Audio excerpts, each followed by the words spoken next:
মার্কিন president Donald Trump তার প্রশাসন থেকে বিশ্বের শীর্ষে ধনী ইলন মাস্ককে বিদায় জানিয়েছেন। স্থানীয় সময় শুক্রবার এক সংবাদ সম্মেলনে ঘোষণা দিয়েছেন ট্রাম্প। এ সময় সেখানে মাস্কও উপস্থিত ছিলেন। সংবাদ সম্মেলনে মাস্কের প্রশংসা করে ট্রাম্প বলেন, ইলন এক কথায় দুর্দান্ত। তিনি প্রশাসনে আসার পর অক্লান্তভাবে কাজ করে গেছেন। তিনি ছিলেন বলেই আমরা খুবই অল্প সময়ের মধ্যে প্রশাসনে ব্যাপক ও ফলপ্রসূ পরিবর্তন আনতে পেরেছি। তিনি না থাকলে হয়তো এই পরিবর্তন আনতে কয়েক প্রজন্ম লেগে যেত।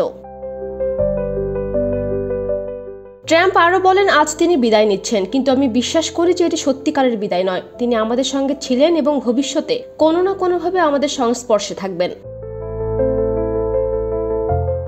2024 সালের প্রেসিডেন্ট নির্বাচনের সময় ডোনাল্ড ট্রাম্পের প্রচারাভিযানে বিপুল পরিমাণ অর্থ দিয়েছিলেন মাস্ক। নির্বাচনে জয়ের পর মাস্ককে নিজের পরামর্শক ও উপদেষ্টা হিসেবে নিয়োগ দেন। পরে 20 জানুয়ারি প্রেসিডেন্টের শপথ গ্রহণের পর মাস্ককে নবগঠিত সরকারি বিভাগ বা মন্ত্রণালয়ের ডিপার্টমেন্ট অব গভর্নমেন্ট এফিসিয়েন্স ডজের প্রধান করেন ট্রাম্প। এই বিভাগের প্রধান কাজ ছিল সরকারি ব্যয় সংকোচন এবং সরকারের বিভিন্ন বিভাগের কর্মকর্তা কর্মচারীদের দক্ষতা বৃদ্ধি।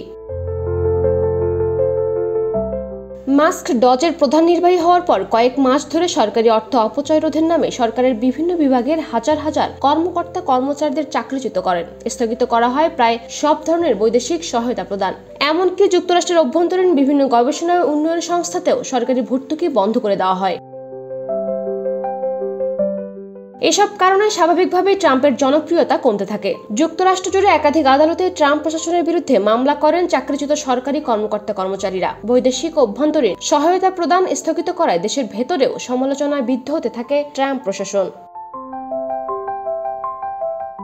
মাস্কের নিয়োগ নিয়েও যুক্তরাষ্ট্রের পার্লামেন্ট কংগ্রেসের এমপিদের একাংশ এবং ট্রাম্পের রাজনৈতিক দল রিপাবলিকান পার্টির নেতাকর্মীদের একাংশ অসন্তুষ্ট ছিলেন। কংগ্রেস এখনও ডজকে সরকারি বিভাগ হিসেবে স্বীকৃতি দেয়নি।